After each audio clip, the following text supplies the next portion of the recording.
Alexandria Ocasio-Cortez thought the cameras were her shield. She thought the studio lights were armor. She thought 8.7 million Instagram followers would form a human wall when she dropped the word dangerous on Tulsi Gabbard live on CNN. It had always worked before. Progressive media would amplify the clip. Late-night hosts would turn it into punchlines. Within 48 hours, her target, Cruz, Green, some moderate Democrat, would be apologizing, scrambling, doing damage control. That script had never failed her. Tulsi Gabbard is not Ted Cruz.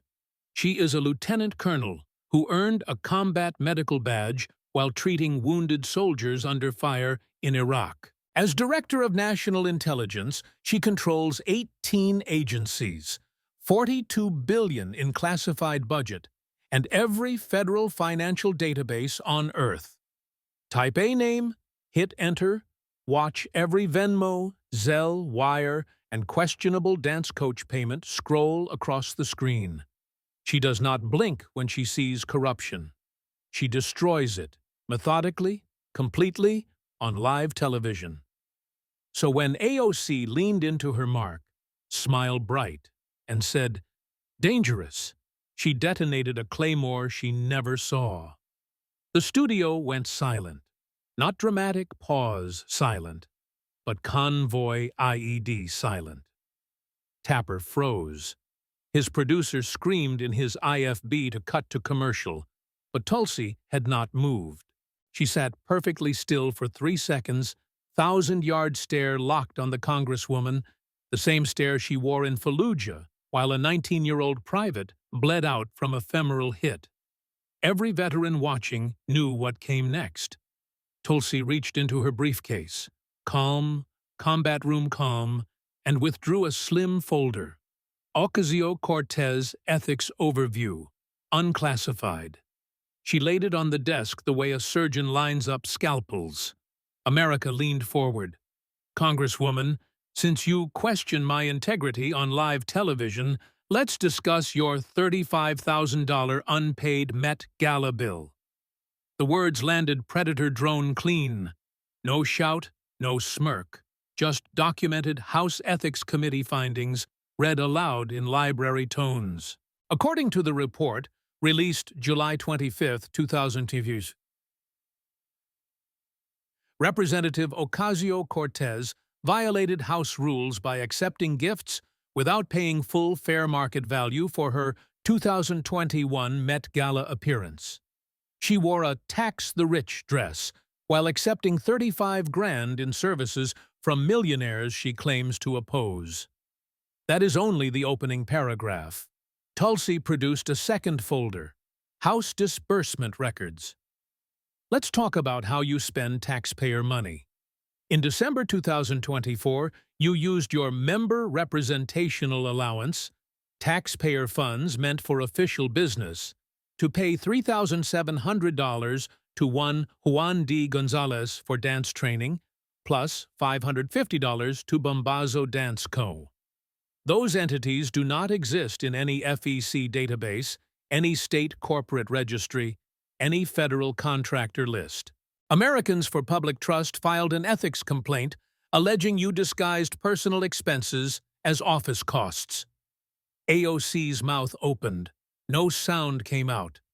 For the first time in 6 years, she was facing someone who did not care about her follower count, someone who could prove every syllable with documents stamped by the United States government. Tulsi closed the second folder and lifted a third, thicker, marked Classified, Financial Intelligence. She did not open it. She simply held it up. "I have not touched the classified material yet, Congresswoman.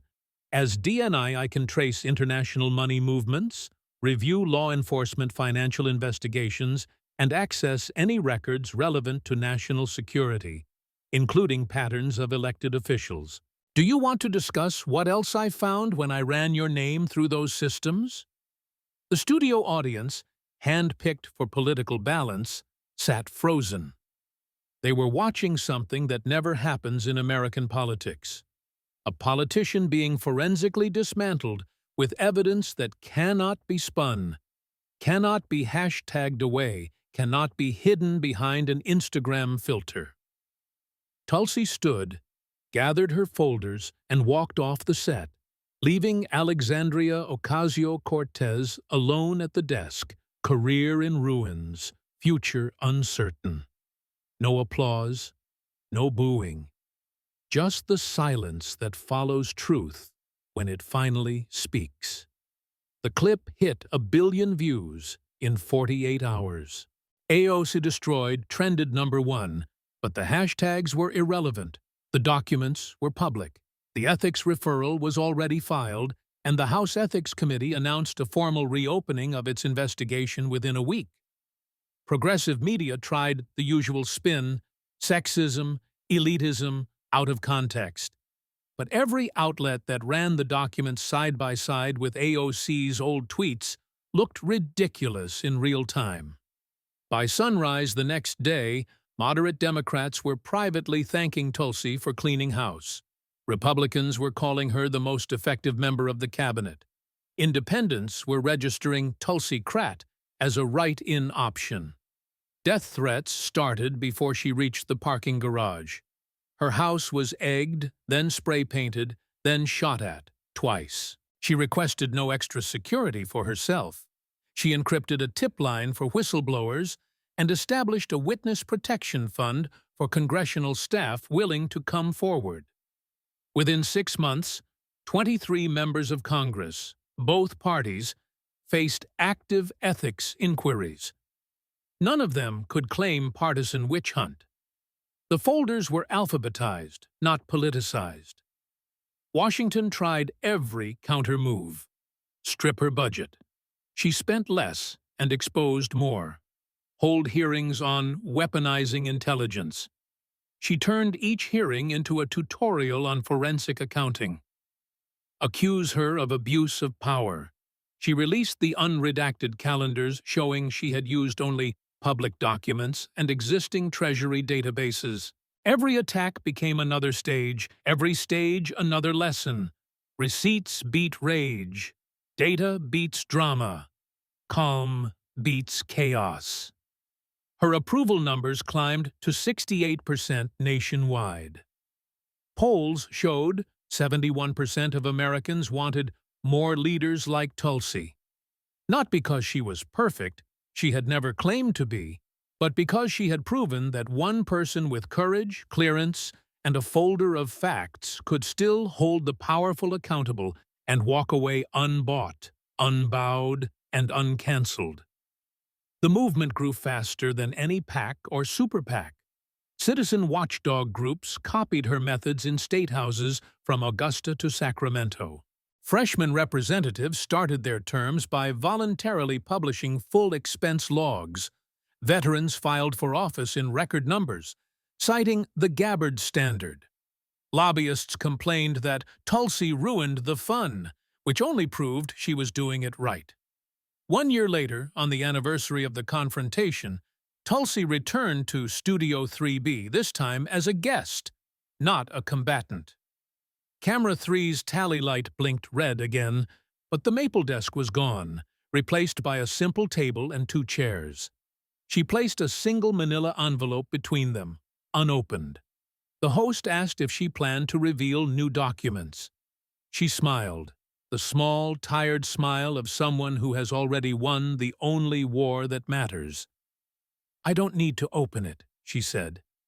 "The envelope is empty, but the fear is full." Every member of Congress who watched what happened to Alexandria Ocasio-Cortez now double-checks their disbursements before they file. That is the victory.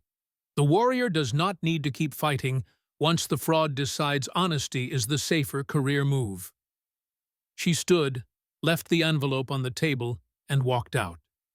The camera held on the blank flap for 5 full seconds, long enough for every viewer to understand that the age of celebrity politics had ended the moment one combat veteran chose evidence over ego. The red light blinked off, the studio went dark, and the quiet that followed kept traveling.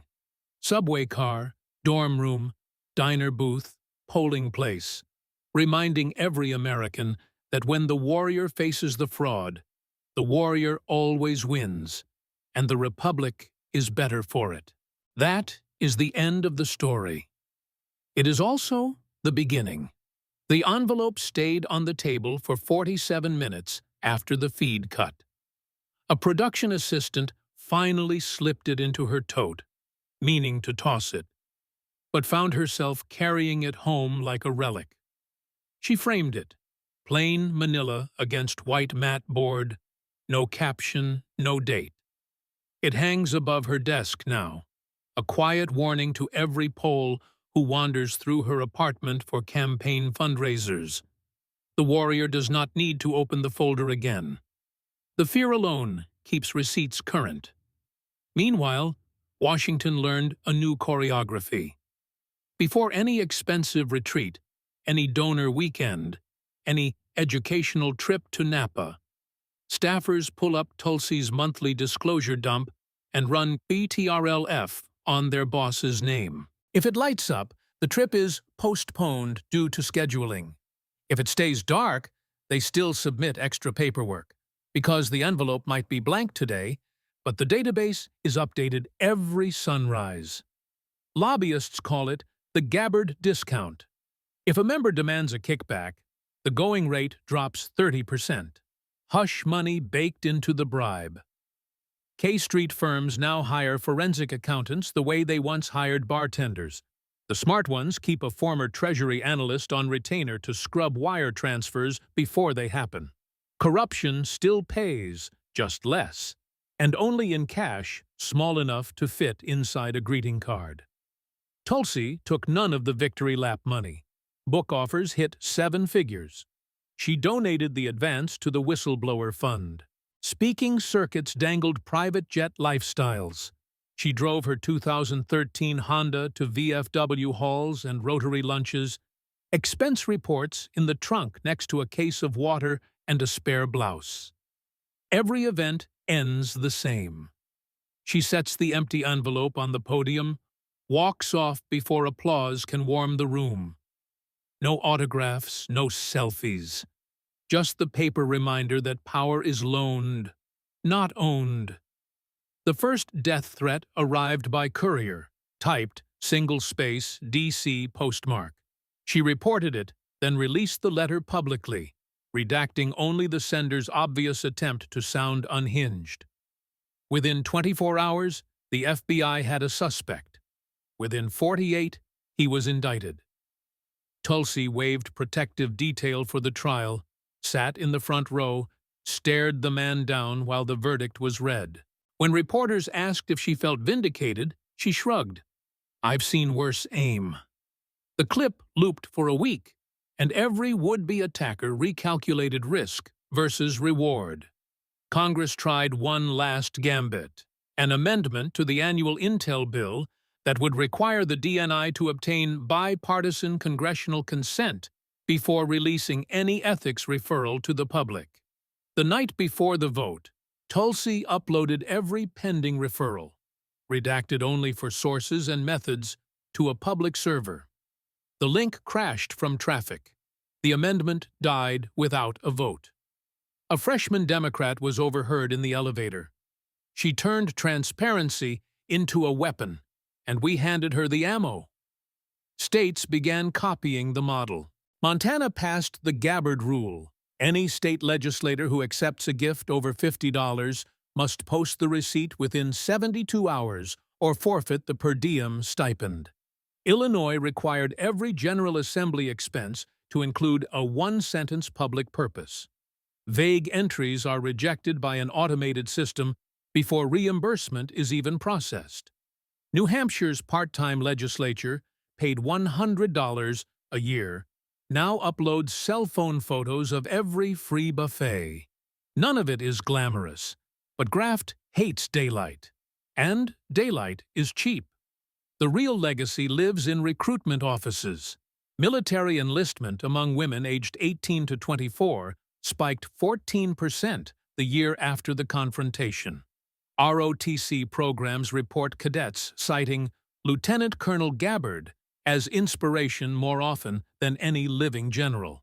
The Navy christened a new intelligence vessel USNS Tulsi Gabbard, a quiet, steel acknowledgement that the best defense against corruption is a soldier who refuses to cash in. She will never run for president. She has said it plainly. The job I have is the one I swore an oath to.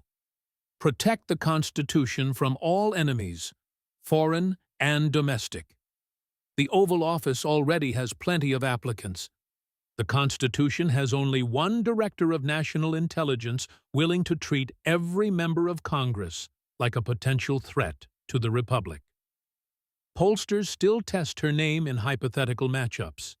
She polls north of 70% in every region, every age group.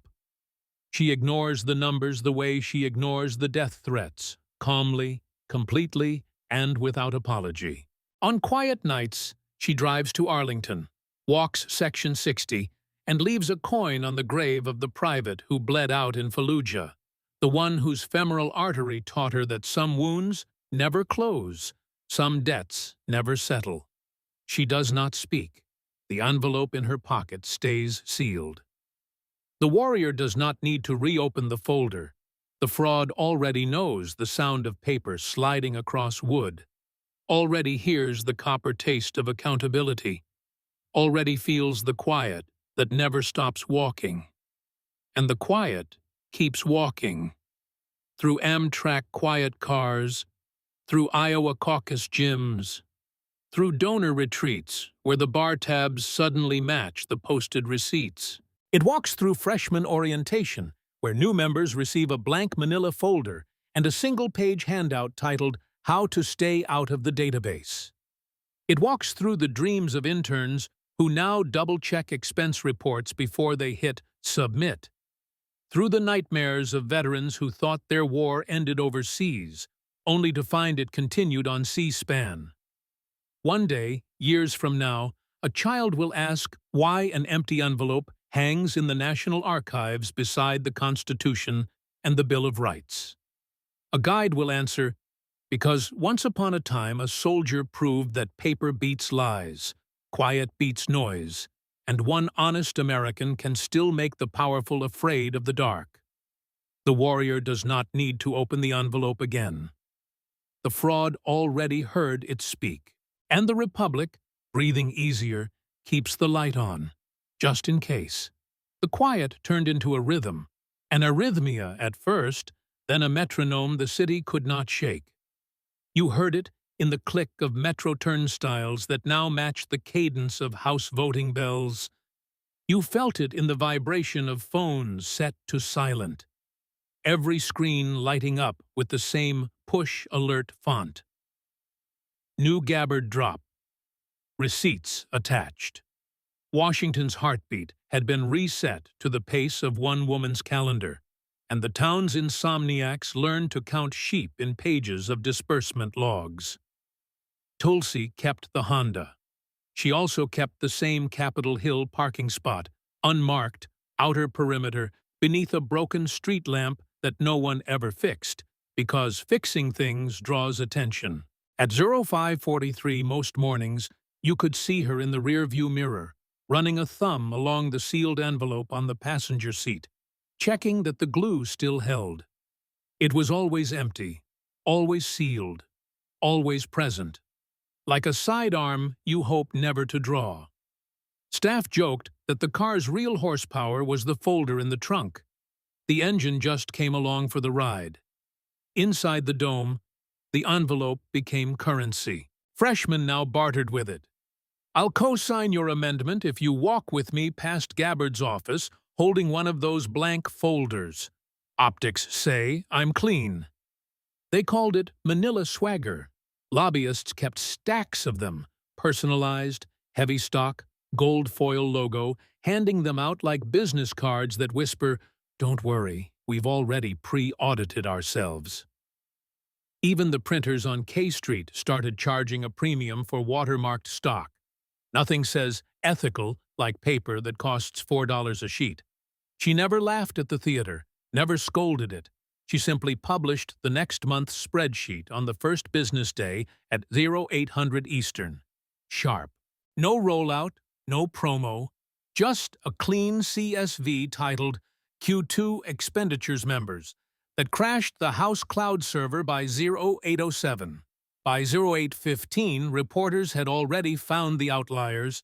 By 0830, chiefs of staff were sprinting through marble corridors, waving printouts like surrender flags.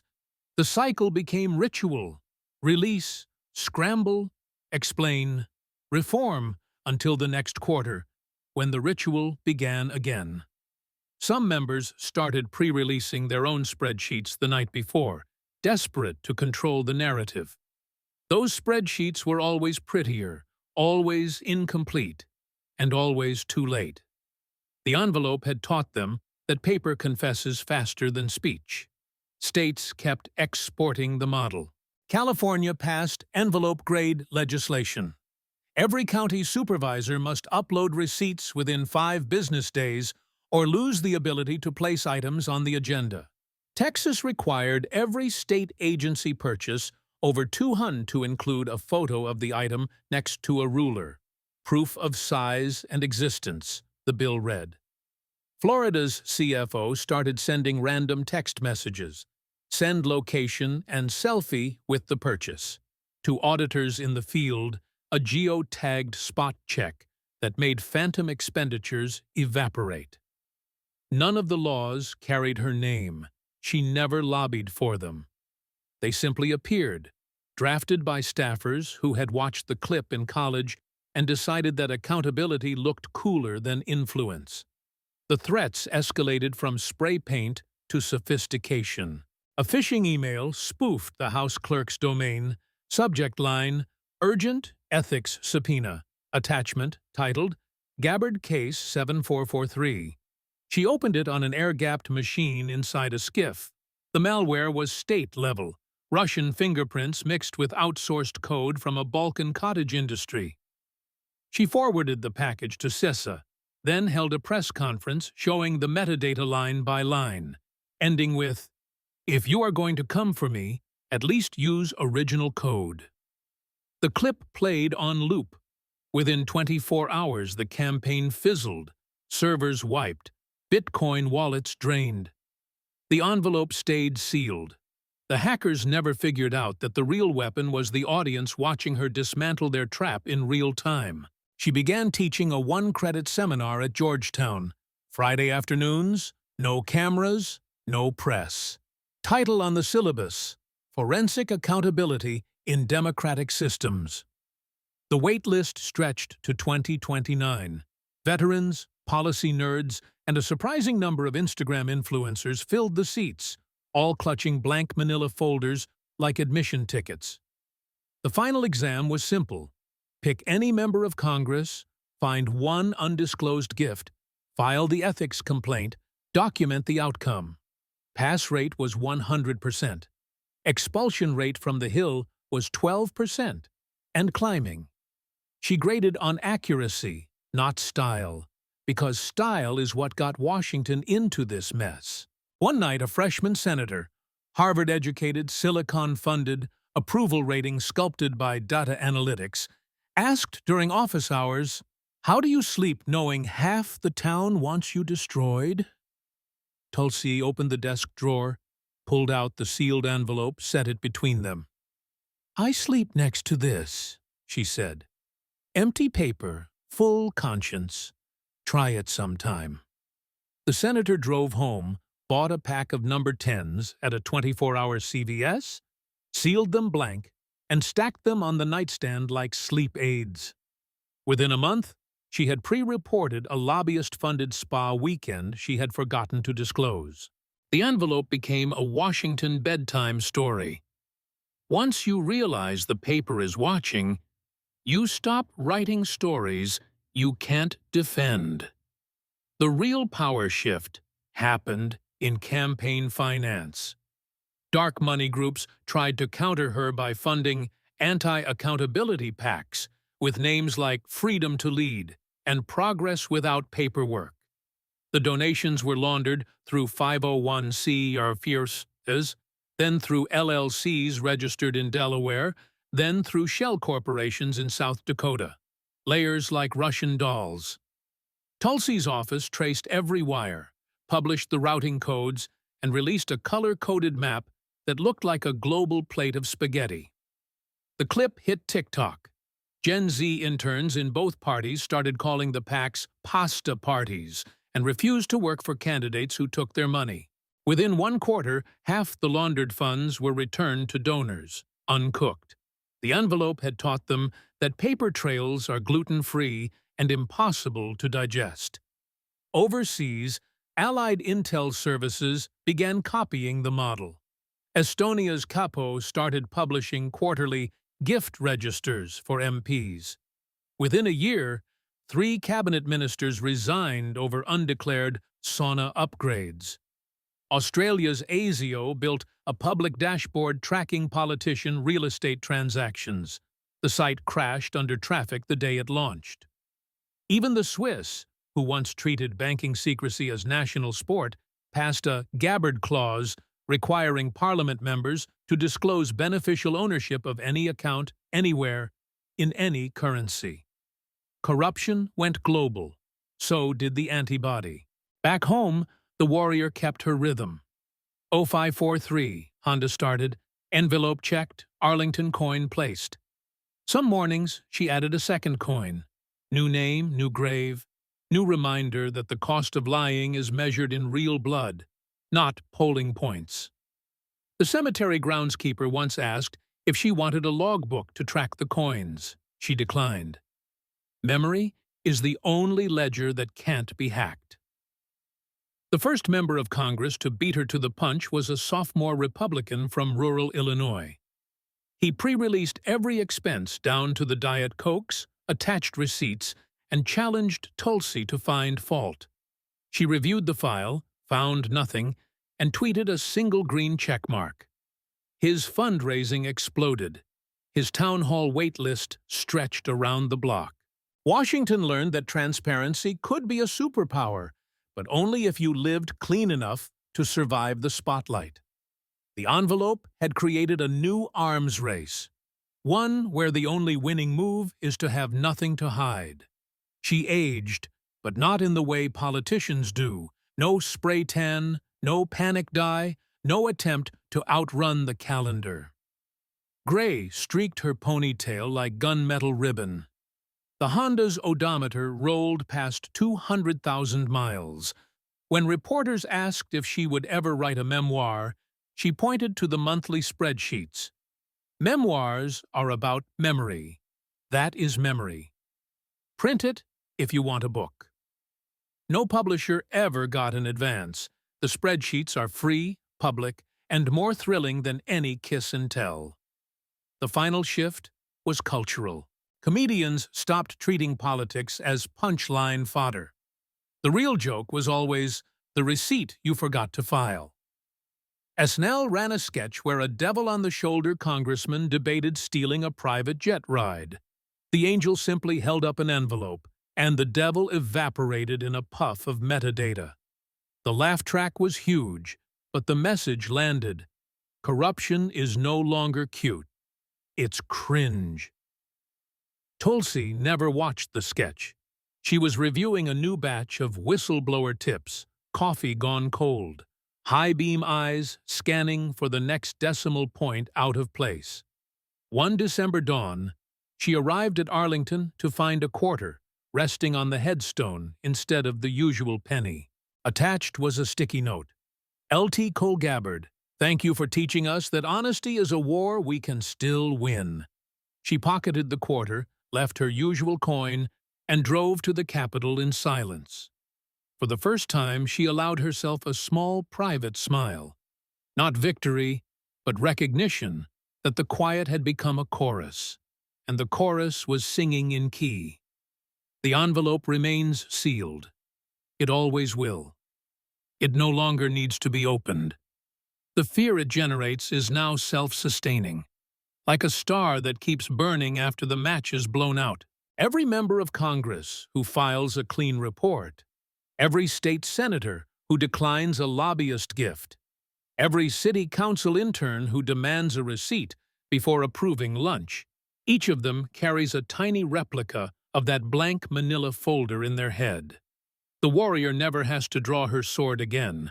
The sword is drawn every time honesty beats convenience, every time data beats spin, every time a single American decides that the shortest distance between corruption and consequence is a piece of paper they refuse to falsify.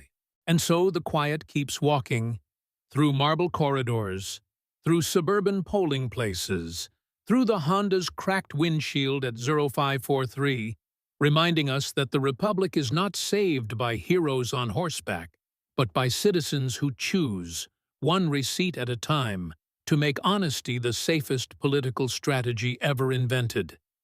The envelope is empty. The fear is full. The warrior is home. The war is forever. And we are finally, blessedly, winning. The Honda's odometer stopped at 417 miles, parked one last time on the cracked asphalt of Arlington's Section 60.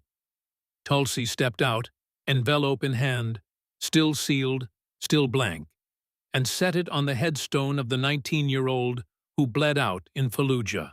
She pressed her coin beside it, stood at attention for 30 silent seconds, then walked away without looking back. No cameras, no press release, no tweet.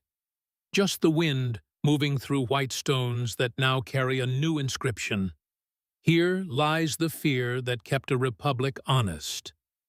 The envelope stays there, weathering seasons, glue slowly surrendering to rain and sun. Visitors sometimes find it, snap a photo, leave it untouched, because everyone now knows the ritual. The paper is empty, the warning is full, and the quiet that once walked through Washington has finally come home to stand guard forever. The warrior is done. The war is not. It lives in every receipt you refuse to fake, every gift you decline, every moment you choose truth over traction. And when your own heartbeat skips at the thought of cutting a corner, you'll feel the echo of that sealed flap, a small, dry whisper saying, "We are still watching. We always win."